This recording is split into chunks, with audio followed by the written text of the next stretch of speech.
நண்பர்கள் அனைவருக்கும் வணக்கம். நம்ம இன்னைக்கு நம்ம மாடி தோட்டத்தில் மழைக்காலங்களில் இந்த தொட்டிலேருந்து தண்ணி எப்படி வெளியேறும்னு நிறைய நண்பர்கள் கேட்டிருந்தாங்க. இந்த தொட்டிலேருந்து மழைக்காலங்களில் தண்ணி வெளியேறதுக்காக இப்போ சில சேஞ்சஸ் பண்ணியிருக்கேன். இந்த ஆடிப்பட்டத்துக்கு தேவையான தொட்டிகள்லாம் வந்து பார்த்தீங்கன்னா இப்போ அடுக்கி வச்சுருக்கேன். இப்போ இந்த தொட்டியில் வந்து பார்த்தீங்கன்னா இந்த பேக் வந்து போன வருஷம் இருந்த பேக் பார்த்தீங்கன்னா உங்களுக்கு இந்த மேலே ஸ்லீவ் இல்லாமல் இருந்திருக்கும், ஓப்பனில் வச்சுருப்பேன். ஸோ இது வரைக்கும் நம்ம கார்டனில் இந்த மாதிரி பேக் தான் வச்சுருந்தேன். இது மாதிரி கயிறுலாம் போட்டு கட்டியிருப்பேன். இந்த தடவை தான் பார்த்தீங்கன்னா நம்மளும் பேக் வந்து பார்த்தீங்கன்னா இந்த மாதிரி ஸ்லீவ் பேக் மாற்றலாம்னு சொல்லிட்டு பேக்கெலாம் வந்து மாற்றிருந்தேன். அப்படி மாற்றும் போதே பார்த்தீங்கன்னா இதில் சைடில் ஹோல்ஸ் இல்லாமல் கேட்டிருந்தேன். ஏன்னா நம்ம போன வருஷம் வரைக்கும் பார்த்தீங்கன்னா நம்ம யூஸ் பண்ண பேக்கில் பார்த்தீங்கன்னா ஹோல்ஸ் இருக்கும் சைடில். இந்த ஹோல்ஸில் தான் தண்ணி வெளியேறும், மழை தண்ணி. இப்போ வந்து பார்த்தீங்கன்னா இந்த ஹோல்ஸ் எதுவுமே வேண்டாம் அப்படின்னு சொல்லிட்டேன். வேண்டாம்னு சொல்லிட்டு அதுக்கு பதிலாக கீழே தனியாக ஒரு ட்ரைன் அவுட் வச்சுருக்கேன். அந்த ட்ரைன் அவுட் வந்து நான் எப்படி பண்ணியிருக்கேன், அதனால் என்ன பெனிஃபிட் அப்படின்னு பார்த்தீங்கன்னா நம்ம இந்த வீடியோவில் பார்க்க போகிறோம். இப்போ இந்த பேக்கில் நம்ம என்ன மாடியை பண்ணியிருக்கோம் அப்படின்னு பார்த்தீங்கன்னா இந்த பேக்கில் வரக்கூடிய தண்ணி அப்படியே ட்ரைன் அவுட் ஆகி மொத்தமாக எல்லாம் ஒரு இடத்துல கலெக்ட் பண்ணி அதை நம்ம மழைநீர் சேமிப்பு தொட்டிலையோ அல்லது தனியாக ஒரு டேங்க்லையோ சேவ் பண்ணிக்கிற மாதிரி பண்ணியிருக்கேன். ஸோ அதுக்கு எப்படி பண்ணியிருக்கேன் அப்படின்னு பார்த்தீங்கன்னா இந்த பேக் வந்து பார்த்தீங்கன்னா கிட்டத்தட்ட 5க்கு 2 பேகு. இந்த 5க்கு 2 பேக்கில் அடியில் வந்து பார்த்தீங்கன்னா ஒரு வேஸ்ட் கப்ளிங், நம்ம அந்த சிங்க்குக்கெல்லாம் யூஸ் பண்ணுவோம் இல்லைங்களா, அந்த சிங்க்குக்கு யூஸ் பண்ணக்கூடிய ஒரு கப்ளிங் போட்டிருக்கேன். அதில் வந்து பார்த்தீங்கன்னா ஒரு வால் மாதிரி வச்சுருக்கேன். நம்ம நார்மலாக நம்ம ட்ரிப் இரிகேஷன் யூஸ் பண்ணக்கூடிய வால் தான் யூஸ் பண்ணியிருக்கேன். ஸோ இதனால் நமக்கு என்ன பெனிஃபிட்னு பார்த்தீங்கன்னா தண்ணி எதுவுமே பார்த்தீங்கன்னா தரையில் கொட்டாது. இப்போ தான் அது ட்ரையல் போயிட்டுருக்கு. நான் வந்து பார்த்தீங்கன்னா இப்போ ஏதாவது ஒரு மழை பெய்ஞ்சதுக்கப்புறம் இந்த ட்ரைன் அவுட் கரெக்டாக ஒர்க் ஆகுதா அப்படின்னு செக் பண்ணுறதுக்காக தான் அப்படியே விட்டு வச்சுருந்தேன். இப்போ பார்த்தீங்கன்னா பாருங்கள் நல்லாவே ட்ரைன் ஆகுது. ஸோ இப்போ இந்த தொட்டியில் தண்ணி தான் இங்கே வந்திருக்கு. ஸோ இப்போ இதில் வந்து பார்த்தீங்கன்னா நம்ம நிறைய ஃபெர்டிலைசர்ஸ் தான் வந்து யூஸ் பண்ணுவோம். அதாவது இப்போ மண்புழு உரம் போடுறோம் அல்லது வேறு ஏதாச்சும் இயற்கை உரங்கள்லாம் கொடுக்குறோம். அது வந்து பார்த்தீங்கன்னா தண்ணியோட சேர்ந்து போயிடுமா அப்படின்னு நமக்கு டவுட் இருக்கும். அந்த மாதிரி நம்ம டவுட்டே பட தேவையில்லை. இந்த மாதிரி நம்ம தண்ணி கலெக்ட் பண்ணிக்கலாம். தொட்டிகளோட எண்ணிக்கை வந்து ரொம்ப கம்மியாக வச்சுருந்தீங்கன்னா இந்த மாதிரி தொட்டிக்கு அடியில் ஒரு சின்ன கேன் ஏதாவது வச்சு நம்ம தண்ணியை வந்து ட்ரைன் பண்ணி எடுத்துக்கலாம். அப்படி இல்லை நிறைய தொட்டிகள் வச்சுருக்கீங்க, இந்த மாதிரி லைனாக இருக்குன்னா நம்ம என்ன பண்ணலாம்னு பார்த்தீங்கன்னா இங்கே ஒரு ட்ரைன் அவுட் இருக்குது பார்த்தீங்களா, அதே மாதிரி எல்லா தொட்டிலுமே ட்ரைன் அவுட் வச்சுருக்கேன். ஸோ இதெல்லாமே பார்த்தீங்கன்னா ஓஸ் ஜாயின் பண்ணணும். நான் உங்களுக்கு ஜாயின் பண்ணி காமிக்கிறேன். இப்போ ஏன் ஜாயின் பண்ணலன்னா இந்த ட்ரைன் ஆகிறது வந்து வாட்டர் கரெக்டாக ட்ரைன் ஆகுதா அப்படின்றத நம்ம ஓப்பன் இருந்தால் தான் செக் பண்ண முடியும். அதுக்காக தான் பார்த்தீங்கன்னா ஓப்பன்லேயே வச்சுருக்கேன். அதுக்கப்புறம் இப்போ என்ன பண்ணுவோம்னு பார்த்தீங்கன்னா இந்த ஜாயிண்ட்லேருந்து எல்லாத்துக்குமே ஒரு பைப் இன்டர்லிங்க் பண்ணணும். பைப் இன்டர்லிங்க் பண்ணிவிட்டு அதுக்கப்புறம் வாட்டர் எப்படி ட்ரைன் ஆகுதுன்றதை செக் பண்ணிவிட்டு அதுக்கப்புறம் இன்னொரு வீடியோ வந்து போஸ்ட் பண்ணுறேன். இந்த சிங்க்கு யூஸ் பண்ணக்கூடிய வேஸ்ட் கப்ளிங் ஃபிக்ஸிங் பண்ணுறது வந்து பார்த்தீங்கன்னா நல்லா சக்ஸஸாக இருக்குது. ஸோ ஏதாவது ஒரு மழை வரட்டும், மழை வந்ததுக்கப்புறம் அதை செக் பண்ணி பார்த்துட்டு அப்புறமா வீடியோ போஸ்ட் பண்ணலாம் அப்படின்றதுக்காக தான் பார்த்தீங்கன்னா இவ்வளோ நாள் வெயிட் பண்ணுறேன். இன்றைக்கி வந்து நம்ம ஏரியாவில் நல்லா மழை பெஞ்சது. இந்த மழை தண்ணி எல்லாமே பார்த்தீங்கன்னா அழகாக ட்ரைன் அவுட் ஆயிடுச்சு. இப்போ வந்து பார்த்தீங்கன்னா இதை எப்படி ஃபிக்ஸ் பண்ணியிருக்கேன் அப்படின்றத பார்க்கலாம். அதுக்கு நம்ம என்னென்ன மெட்டீரியல்லாம் யூஸ் பண்ணியிருக்கேன் அப்படின்னு பார்த்தீங்கன்னா இதுக்கு வந்து ஒரே ஒரு வேஸ்ட் கப்ளிங் யூஸ் பண்ணியிருக்கேன். அதுக்கு கீழே ஒரு 1.25 இன்ச் டம்மி யூஸ் பண்ணியிருக்கேன். அந்த டம்மிக்கு உள்ளார சின்னதாக ஹோல்ஸ் போட்டு ஒரு 16 mm வால்வ் யூஸ் பண்ணியிருக்கேன். அதாவது நம்ம ட்ரிப் இரிகேஷன் யூஸ் பண்ணக்கூடிய வால்வ். இதெல்லாம் அதோட ரேட் பார்த்தீங்கன்னா கிட்டத்தட்ட ஒரு 50 ரூபா வரும். எப்படி பண்ணுறது அப்படின்னு சொல்கிறேன். இதுக்கு வந்து பார்த்தீங்கன்னா மேலே வந்து கரெக்டாக அந்த 1.25 இன்ச் வேஸ்ட் கப்ளிங் போகிற அளவுக்கு கரெக்டாக ஹோல்ஸ் பண்ணணும் பேக்கில். அது வந்து பார்த்தீங்கன்னா நான் வந்து நம்ம ஸ்டாண்டுக்கு சென்டரில் பண்ணியிருக்கேன். ஏன்னா நான் வந்து பார்த்தீங்கன்னா கீழே எல்லாமே வீல் ஃபிக்ஸ் பண்ணிட்டதால எனக்கு வந்து ட்ராலி போகிற வேலை கிடையாது. அதனால் பார்த்தீங்கன்னா நான் சென்டராக ஃபிக்ஸ் பண்ணியிருக்கேன். ஒருவேளை நீங்கள் ட்ராலி யூஸ் பண்ணுறீங்கன்னா 2 வேஸ்ட் கப்ளிங் யூஸ் பண்ணுங்கள். இந்த லாஸ்ட்டில் ஒரு வேஸ்ட் கப்ளிங்கும் அதே மாதிரி அந்த லாஸ்ட்டில் ஒரு வேஸ்ட் கப்ளிங் யூஸ் பண்ணிங்கன்னா கரெக்டாக இருக்கும். இப்போ வந்து பார்த்தீங்கன்னா நம்ம இந்த 5 அடி தொட்டிக்கும் ஒரே ஒரு வேஸ்ட் கப்ளிங் யூஸ் பண்ணியிருக்கேன். அதனால் வந்து சென்டர் பாயிண்ட் பண்ணி அதை மார்க் பண்ணி அங்கே அந்த இடத்துல வேஸ்ட் கப்ளிங் யூஸ் பண்ணியிருக்கேன். சிங்க்குக்கு யூஸ் பண்ணக்கூடிய வேஸ்ட் கப்ளிங் அப்படின்னு சொல்லுவாங்க. இது ஒரு சைஸ் வந்து 1.25 இன்ச்சு. இது வந்து பார்த்தீங்கன்னா நம்ம மேலே வந்து ஏற்கனவே கட் பண்ணியிருந்தேன். கட் பண்ணிவிட்டு உள்ளார இன்சர்ட் பண்ணிவிட்டு கீழே வந்து இது த்ரெட் வந்து லாக் பண்ணிக்கலாம். அந்த மாதிரி டைட் பண்ணுற மாதிரி சிஸ்டம் இது. ஸோ இப்போ இது வந்து பார்த்தீங்கன்னா ஃபுல் டைட் பண்ணிட்டேன். கீழே ரப்பர் வாஷர் இருக்குது, நல்லா ஃபுல் டைட் பண்ணியிருக்கோம். இப்போ வந்து தண்ணி வந்து இந்த கேப்பில் எங்கேயுமே லீக் ஆகாது. ஸோ இது வழியாக தான் வரும். இதுக்கு வந்து பார்த்தீங்கன்னா 1.25 இன்ச்சு த்ரெட்டு டம்மி இதுக்கு செட் ஆகக்கூடிய சைஸு எடுத்துருக்கோம். அதோடு பார்த்தீங்கன்னா கீழே வந்து ஓப்பன் பண்ணுறதுக்கு இதுக்கு 1.25 இன்ச்சு பால்வால் வைக்கலாம். அது வந்து கொஞ்சம் காஸ்ட் அதிகம். அது மட்டும் இல்லாமல் கொஞ்சம் யூஸ் பண்ணுறதுக்கு டைட்டாக இருக்கும். அதனால் நம்ம ட்ரிப் இரிகேஷன் யூஸ் பண்ணக்கூடிய 16 mm வால்லே வச்சுருக்கேன். இந்த டம்மியில் வந்து ஒரு ஹோல்ஸ் போட்டு அதில் வந்து பார்த்தீங்கன்னா குயிக் ஃபிக்ஸ் போட்டு ஒட்டியிருக்கேன். ஸோ இது நல்லா ஸ்ட்ராங்காக இருக்குது, லீக்கேஜ் ஆகாது. உள்ளே வந்து பார்த்திங்கன்னா க்ளூ வச்சு விட்ருக்கேன். இதை வந்து என்ன பண்ணலாம், இதில் டைட் பண்ணிடலாம்.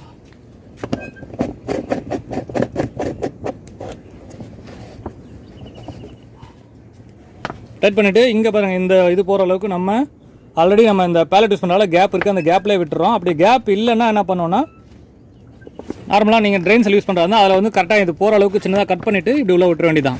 இவ்வளோ விட்டிங்கன்னா பாருங்கள் வால்வு கீழே இருக்குது பாருங்கள். இது வந்து நம்ம என்ன பண்ணலாம், மழைக்காலம் ரொம்ப மழைக்காலத்தில் தண்ணி அதிகமாக நிற்கும் போது இதை மட்டும் திறந்து விட்டுடலாம். மற்ற நேரத்தில் க்ளோஸ் பண்ணி வச்சுக்கலாம். பொதுவாக நம்ம தொட்டி வைக்கும் போதெல்லாம் பார்த்தீங்கன்னா மேக்ஸிமம் நம்ம ட்ரில் போட்டு அப்படியே ஹோல்ஸ் போட்டு விட்டுருவோம். அது என்ன ஆகுனா மழை காலத்தில் தண்ணி போயிட்டே இருக்கும். ஆனால் அதே மாதிரி வெயில் காலத்தில் நம்ம தண்ணி ஊற்றும் போதும் அந்த தண்ணி உடனே அந்த தண்ணி போன பாதை இருக்கும் இல்லைங்களா, அந்த பாதை வழியாக தண்ணி நம்ம ஊற்றின உடனே வெளியேறிடும்.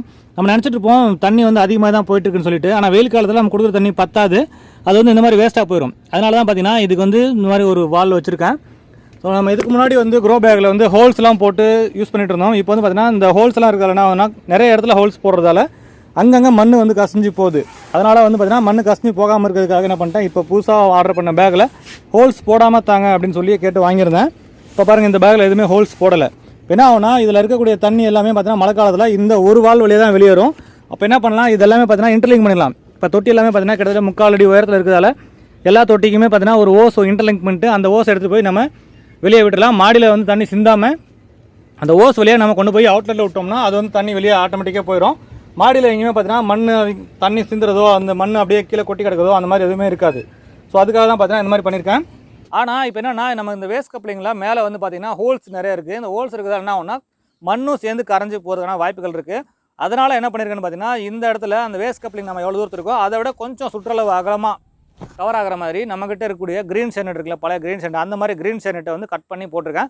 ஏன்னா க்ரீன் சேனட் இருக்கிறதால அதில் வந்து பார்த்தீங்கன்னா கேப் இருக்கும், சின்ன சின்ன கேப். அந்த சின்ன சின்ன கேப்பில் வந்து பார்த்தீங்கன்னா தண்ணி மட்டும் தான் வெளியேறும், கோகோ பிட் வெளியேறாது. அதுக்காக தான் பார்த்தீங்கன்னா அந்த க்ரீன் சேனட்டு தான் வந்து கட் பண்ணி போட்டிருக்கேன். அதை கட் பண்ணி போட்டு நம்ம ஏற்கனவே சொன்ன மாதிரி தொட்டியில் ஒரு 4 இன்ச் உயரத்துக்கு வெறும் கோகோ பிட் மட்டும் நிரப்பிட்டு அதுக்கு மேலே வந்து பார்த்தீங்கன்னா நம்ம மண் கலவை நிரப்பியிருக்கேன். இந்த தடவை நம்ம கோகோ பிட் பதிலாக தேங்காய் மட்டை அதேமாதிரி வாழை மட்டை எல்லாம் கூட நம்ம யூஸ் பண்ணியிருக்கோம். அந்த வீடியோ ஏற்கனவே பதிவு பண்ணியிருந்தேன், வேணுங்கிறவங்க அந்த வீடியோட லிங்க்கும் டிஸ்கிரிப்ஷனில் கொடுக்குறேன் பாருங்கள். இப்போ வந்து பார்த்தீங்கன்னா நமக்கு மண் கலவை தயார் பண்ணியாச்சு. ஆடிப்பட்டத்துக்கு தேவையான ஒரு சில செடி வகை காய்கறியும் நடவு செஞ்சாச்சு. ஆனால் இந்த வால்வு பக்காவாக ஒர்க் ஆகுதா அப்படின்னு செக் பண்ணணும். செக் பண்ணிவிட்டு அதுக்கப்புறம் தான் இந்த வால்வு எல்லாத்தையும் லிங்க் பண்ணி ஒரு பைப்பில் எடுத்துகிட்டு போய் தனியாக விடணும். ஸோ அதனால் வந்து பார்த்தீங்கன்னா அடியில் இன்னும் பேஸில் வந்து பைப் லிங்க் பண்ணல, அப்படியே வச்சுருந்தேன். ஸோ இன்றைக்கி வந்து பார்த்தீங்கன்னா நல்லா மழை பெஞ்சிருக்கு. மழை பெஞ்சதுக்கப்புறம் இந்த வால்வு எல்லாத்துலேயும் தண்ணி வந்து கரெக்டாக லீக் ஆகி வெளியே வருதா, வேறு எங்கேயாச்சும் பேக்கில் வந்து தண்ணி தேங்கி நிற்குதா அல்லது வேறு ஏதாவது சைடில் லீக் ஆகுதா அப்படின்றத செக் பண்ணணும் அப்படின்றதுக்காக தான் அப்படியே விட்டு வச்சுருந்தேன். ஸோ இன்றைக்கி வந்து நல்லா மழை பெஞ்சதால் தண்ணி எல்லாம் பார்த்தீங்கன்னா தொட்டிலேருந்து தண்ணி எல்லாமே அழகாக இந்த டேப் வழியாக வெளியேறுது. ஒரு சில டேப் வந்து பார்த்தீங்கன்னா நான் க்ளோஸ் பண்ணி வச்சுருந்தேன், தண்ணி நல்லா கொஞ்சம் ஸ்டோர் ஆகட்டும், ஸ்டோர் ஆன அப்புறம் திறந்து விடுவோம், தண்ணி ஃப்ளோ எப்படி இருக்குன்னு செக் பண்ணுறதுக்காக நான் ஆஃப் பண்ணி வச்சுருந்து இப்போ தண்ணி ஃப்ளோட் ஆனதுக்கப்புறம் கூட திறந்து விட்டேன். தண்ணி நல்லா தான் ஃப்ளோ வெளியே போகுது. ஸோ இந்த மாதிரி 1-2 தொட்டி வச்சுருந்தீங்கன்னா இப்படியே ஒரு சின்ன ஒரு டப்பா வச்சு மழை தண்ணியை நம்ம கலெக்ட் பண்ணிக்கலாம். ஒருவேளை இதில் நீங்கள் யூஸ் பண்ண உரங்கள் இருந்தாலும் அப்படியே தண்ணியிலே இருக்கும், நீங்கள் அதை மறுபடியும் செடிகளுக்கு பயன்படுத்திக்கலாம். அது மட்டும் இல்லாமல் இந்த மாதிரி மழை தண்ணியை சேமித்து பயன்படுத்தும் போது செடிகளோட வளர்ச்சி ரொம்ப நல்லாவே இருக்கும். அப்படி இல்லாமல் நீங்கள் மழைநீர் சேமிப்பு தொட்டி வச்சுருந்தீங்கன்னா டைரெக்டாக மழை தண்ணியை வந்து நீங்கள் சேமிக்கிற தொட்டியில் கொண்டு போய் விட்டுலாம். அப்போ வந்து பார்த்தீங்கன்னா அந்த மழை தண்ணியோட சேர்ந்து தண்ணி நமக்கு தேவைப்படும் போது தோட்டத்துக்கு பயன்படுத்திக்கலாம். இப்போ நான் வந்து பார்த்தீங்கன்னா எல்லாமே மூவபிள் ஸ்டாண்டு, அதனால் பார்த்தீங்கன்னா நம்ம வந்து மழைநீர் சேமிப்பு தொட்டியும் வச்சுருக்கோம். அதனால் பார்த்தீங்கன்னா இது எல்லாமே இன்டர்லிங்க் பண்ணலை. இருந்தாலும் ஒருவேளை நீங்கள் நிறைய தொட்டியில் வச்சுருக்கீங்கன்னா நீங்கள் எப்படி இன்டர்லிங்க் பண்ணுறது அப்படின்றத நான் இதில் செஞ்சு காமிக்கிறேன். தேவைப்படுறவங்க அது மாதிரி செஞ்சுக்கலாம். இதுக்கு என்ன பண்ணணும் அப்படின்னு பார்த்தீங்கன்னா, இந்த இடத்துல நம்ம வால்வு கொடுத்துருக்கோம் பார்த்தீங்களா, இது வந்து பார்த்தீங்கன்னா வால்வு இருக்குது. இப்போ இதுலேருந்து ஒரு எல் ஜாயிண்ட் எடுத்து இது எல்லாத்துக்கும் சேர்த்து ஒரு பைப் லைனை கனெக்ட் பண்ணி எடுத்துகிட்டு போகணும். ஸோ அதுக்கு வந்து பார்த்தீங்கன்னா இந்த மாதிரி பிவிசி பைப் யூஸ் பண்ணிக்கலாம். இது வந்து பார்த்தீங்கன்னா எலக்ட்ரிக்கல் பிவிசி பைப். பிவிசி பைப்பில் பார்த்தீங்கன்னா ப்ளம்பிங்னு தனியாக பைப் இருக்குது, எலக்ட்ரிக்கல் தனியாக பைப் இருக்குது. இந்த எலக்ட்ரிக்கல் பைப் வந்து பார்த்தீங்கன்னா ரொம்ப மெலிசாக இருக்கும், இது வந்து காஸ்ட் ரொம்ப கம்மி. இதே நீங்கள் ப்ளம்பிங்க்கு வாட்டர் லைன் யூஸ் பண்ணக்கூடிய பைப் வாங்கினீங்கன்னா காஸ்ட் ரொம்ப அதிகம். ஸோ நமக்கு வந்து பார்த்தீங்கன்னா இது ஒன்லி ட்ரைனேஜ் தான் யூஸ் பண்ண போகிறோம். அதனால் வந்து பார்த்தீங்கன்னா இந்த மாதிரி லோ காஸ்ட்டில் இருக்கக்கூடிய எலக்ட்ரிக்கல் 1 இன்ச் பிவிசி பைப் வாங்கி பயன்படுத்திக்கலாம். அல்லது நம்மகிட்ட ட்ரிப் இரிகேஷன் ஓஸ் இருந்ததுன்னா இந்த ஓஸ்லேயே வந்து பார்த்தீங்கன்னா ஈஸியாக வந்து கனெக்ட் பண்ணி கொண்டு போயிடலாம். நான் உங்களுக்கு இப்போதைக்கு சிம்பிளாக ரெண்டுமே செஞ்சு காமிக்கிறேன். உங்களுக்கு எது வசதியாக இருக்கோ அதை நீங்கள் செஞ்சுக்கலாம். இந்த மாதிரி ட்ரிப் இரிகேஷன் மெட்டீரியல்லாம் பார்த்தீங்கன்னா பக்கத்தில் ஏதாச்சும் உங்களுக்கு அக்ரிகல்ச்சர் ஷாப் இருந்ததுன்னா அங்கே கிடைக்கும். அப்படி இல்லைன்னா நீங்கள் ஆன்லைனில் அமேசானில் தேடி வாங்கிக்கலாம். இந்த மாதிரி மெட்டீரியல்ஸோட லிங்க் எல்லாம் பார்த்தீங்கன்னா நம்ம டிஸ்கிரிப்ஷன் பாக்ஸில் கொடுக்குறேன், வேணுன்றவங்க ஆன்லைனில் செக் பண்ணி பாருங்கள். ஒரு சில பொருட்கள் ஈஸியாக வந்து பக்கத்துலேயே கிடச்சிருது, ஒரு சில பொருட்கள் கிடைக்கிறதில்ல. அது மாதிரி பொருட்களை நம்ம தேடி ஆன்லைனில் வாங்கிக்கலாம். இப்போ வந்து பார்த்தீங்கன்னா இந்த எல் ஃபிட்டிங் வந்து நம்ம இந்த ஓஸில் கனெக்ட் பண்ணிக்கலாம். கனெக்ட் பண்ணியாச்சு. இப்போ வந்து பார்த்தீங்கன்னா இதை வந்து பார்த்தீங்கன்னா நம்ம அதில் கனெக்ட் பண்ண போகிறோம். இப்போது இந்த எல் கிளாம்ப் வந்து பார்த்தீங்கன்னா இங்கே வரைக்கும் போயிருக்கு. கூடுதலாக இன்னொரு 1 இன்ச்சு கேப் கொடுத்து இதை வந்து நம்ம கட் பண்ணிக்கலாம். கட் பண்ணியாச்சு. இதை வந்து பார்த்தீங்கன்னா இந்த பக்கம் சொருகிக்கலாம். இதெல்லாம் பார்த்தீங்கன்னா ரொம்ப ஈஸி ஃபிட்டிங் மெத்தட் தான். இதுக்கு வந்து பார்த்தீங்கன்னா கிளாம்பெல்லாம் எதுவும் யூஸ் பண்ண தேவையில்லை, ஜஸ்ட் வந்து இப்படி ஃபிட் பண்ணால் போதும். இப்போ இதை வந்து பார்த்தீங்கன்னா என்ன பண்ண போகிறேன்னு பார்த்தீங்கன்னா நம்ம ஸ்ட்ரைட்டாக இருக்கு இல்லைங்களா, அதில் வந்து கனெக்ட் பண்ண போகிறேன். இப்போ பாருங்கள் இங்கே கனெக்ட் பண்ணியாச்சு. இப்போ என்ன ஆகும்னா உங்களுக்கு இதில் தண்ணி வந்து பார்த்தீங்கன்னா ஊற்றுனீங்கன்னா இங்கே கீழே வரும். அதுக்கப்புறம் இங்கே இருந்தால் நீங்கள் கனெக்ட் பண்ண போகிறீங்கன்னா இந்த எண்டில் மட்டும் பார்த்தீங்கன்னா எல் ஷேப் வாலில் வந்து ஃபிக்ஸ் பண்ணிக்கோங்க. அப்படி இல்லை நீங்கள் அடுத்தடுத்து இன்டர்லிங்க் வரதா டி கனெக்ட் பண்ணிங்க. இப்போ வந்து பார்த்தீங்கன்னா இது வந்து இதே மாதிரி ஒவ்வொரு தொட்டிலும் அடியில் வந்து இந்த பைப்போட கனெக்ட் பண்ணணும். கனெக்ட் பண்ணி இப்போ பாருங்கள் இங்கேருந்து அந்த தொட்டிக்கு போதில்லை, அந்த மாதிரி நீங்கள் தரையில் ஓஸ் விட்டாலும் சரி அல்லது இந்த மாதிரி ஸ்டாண்டில் மேலே எங்கேயாவது ஒரு இடத்துல விட்டாலும் சரி, அதுக்கு தகுந்த மாதிரி நீங்கள் பண்ணிக்கலாம். அடுத்தா பார்த்தீங்கன்னா உங்களுக்கு இப்போ இங்கே ஒரு தொட்டி இருக்குது. நான் இன்னொரு தொட்டியில் எப்படி பண்ணுறதுன்றதை இங்கே பக்கத்துலேயே செஞ்சு காமிக்கிறேன்.